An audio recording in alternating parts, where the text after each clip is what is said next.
الحمدللہ رب العالمین والصلاة والسلام علی اشرف الانبیاء والمرسلین۔ معزز سامعین کرام و سامعات، السلام علیکم ورحمۃ اللہ وبرکاتہ۔ آج جو واقعہ میں آپ کے ساتھ شیئر کرنے جا رہا ہوں، آج جو کہانی میں آپ کو سنانے جا رہا ہوں، اس طرح کے جو واقعات ہیں یہ ہماری روزمرہ زندگی میں ہمارے گھروں میں ہی موجود ہوتے ہیں۔ یہ ہمارے گھروں کے ہی واقعات ہیں، ہمارے گھروں کی ہی کہانیاں ہیں، اور اس طرح کی کہانیاں ہم روز سنتے بھی ہیں، اور ان کے جو نتائج ہیں وہ ہم سنتے بھی ہیں اور ان سے ہم واقف بھی ہیں۔ لیکن یہ جو واقعہ میں آپ کو سنانے جا رہا ہوں، اس میں کہانی وہی ہے، کردار بھی وہی ہے، کہانی بھی وہی ہے، لیکن اس کا نتیجہ جو ہے وہ مختلف ہے۔ اس کا نتیجہ کیوں مختلف ہے، اس کا سبب کیا ہے، یہ میں آپ کو آج بتاؤں گا۔ آپ نے حصول برکت کے لیے اور ثواب کی نیت سے اس کو شیئر کرنا ہے۔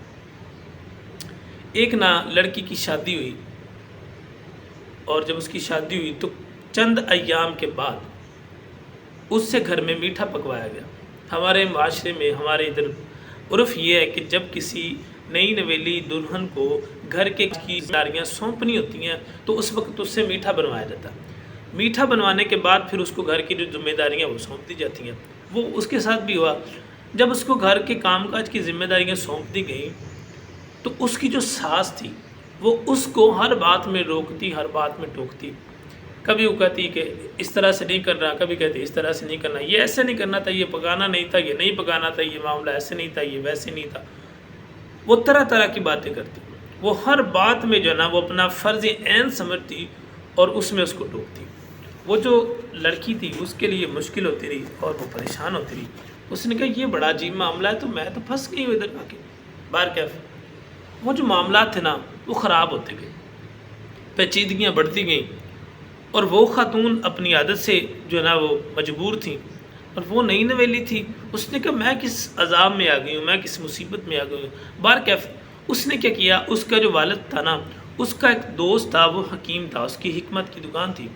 وہ کسی طرح سے کر کے اس حکیم کے پاس چلی گئی۔ اس نے کہا دیکھیے میرے جو گھر کے معاملات ہیں نا وہ بڑے خراب ہیں، آپ چونکہ میرے والد صاحب کے دوست بھی ہیں، ہماری فیملی کے جو ممبر بھی ہیں، تو اس طرح سے جو ہے نا میں بڑی پریشان ہوں، میرا کوئی مسئلہ حل کریں، مجھے کوئی زہر دے دیں تاکہ جو ہے نا میں اپنی بقیہ زندگی نہ بڑے سکون سے گزار سکوں، میں اس عذاب میں، اس مصیبت میں میں نہیں کم از کم رہ سکتی۔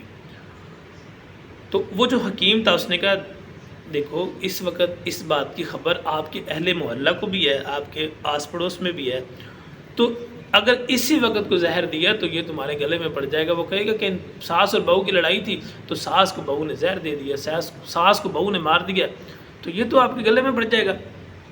اس نے کہا پھر میں کیا کروں؟ اس نے کہا میں آپ کو ایک زہر دیتا ہوں، یہ آہستہ آہستہ اپنا کام کرے گا، لیکن آپ نے کیا کرنا ہے، آپ نے جب ان کو یہ دوائی دینی ہے، یہ معجون ہے، یہ لے جاؤ اور کھانے میں ملا کے دینا ہے، لیکن جب آپ نے یہ معجون ان کو شروع کروانا ہے، ایک بات ذہن میں رکھنی ہے کہ ان کو کسی بات پہ غصہ نہ آئے۔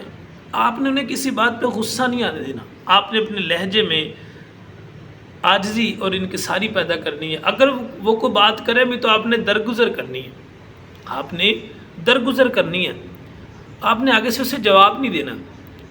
یہ کریں گی تو پھر یہ اثر کرے گا۔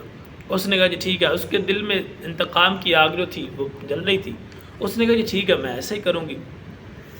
تو بار کیف جو ہے نا وہ لے گئی، وہ کھانا دیتی، کھانے میں اس کو ملا دیتی، لیکن جب اس نے وہ دینی شروع کی اس کے لہجے میں عاجزی آ گئی۔ وہ تو حکیم کی باتوں پہ عمل کر رہی تھی کہ یہ اس طرح سے کرنا ہی ہے۔ وہ خاتون اس سے ڈانٹتی بھی، کچھ کہتی بھی، وہ آگے سے جواب نہ دیتی۔ اسے بڑا تعجب ہوا، اس نے کہا یہ بڑی تبدیل ہو گئی ہے اچانک سے، وقت گزرتا رہا گزرتا رہا گزرتا رہا۔ وہ جو نئی نویلی تھی اس نے اپنی تمام عادات تبدیل کر لی، وہ کو بات کہتی بھی تو اس سے درگزر کرتی۔ ایک دن خاتون نے سوچا کہ یہ کتنی اچھی ہے، میں اس کے ساتھ ایویں لڑتی ہوں، میں اس کے ساتھ ایویں جھگڑتی ہوں، یہ تو اتنی اچھی ہے، یہ تو میری کسی بات کا جواب تک نہیں دیتی، میری بیٹیوں جیسی ہے۔ تو اس خاتون نے بھی اپنے رویوں کو بدلنا شروع کر دیا، اس نے بھی بدلنا شروع کر دیا۔ جب اس نے بدلنا شروع کیا تو اس کے لہجے میں بھی محبت پیدا ہونے شروع ہوگی، عارضی پیدا ہونے شروع ہوگی۔ اب وہ اسے ڈانٹتی، کچھ کہتی نہ وہ کچھ سنتی۔ تو وہ آہستہ آہستہ آہستہ جب معاملات سیدھے ہونے لگے، ان دونوں میں محبت پیدا ہو گئی۔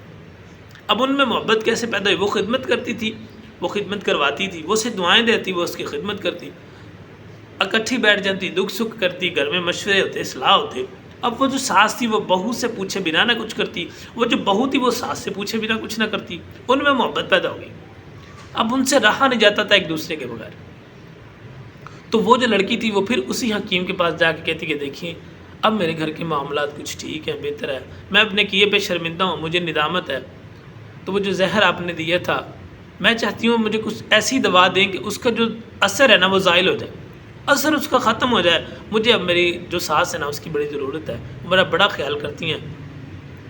تو وہ جو حکیم صاحب تھے وہ مسکرا کے کہنے لگے دیکھو بیٹا، وہ جو زہر تھا نا وہ تمہارے اندر تھا، معجون تو وہ بے ضرر تھا، اس کا نہ تو کوئی فائدہ تھا نہ کوئی اس کا نقصان تھا، وہ تو میں نے ایسے آپ کو دیا تھا، انتقام کی آگ آپ کے اندر جل رہی تھی اور وہ زہر آپ کے اندر تھا۔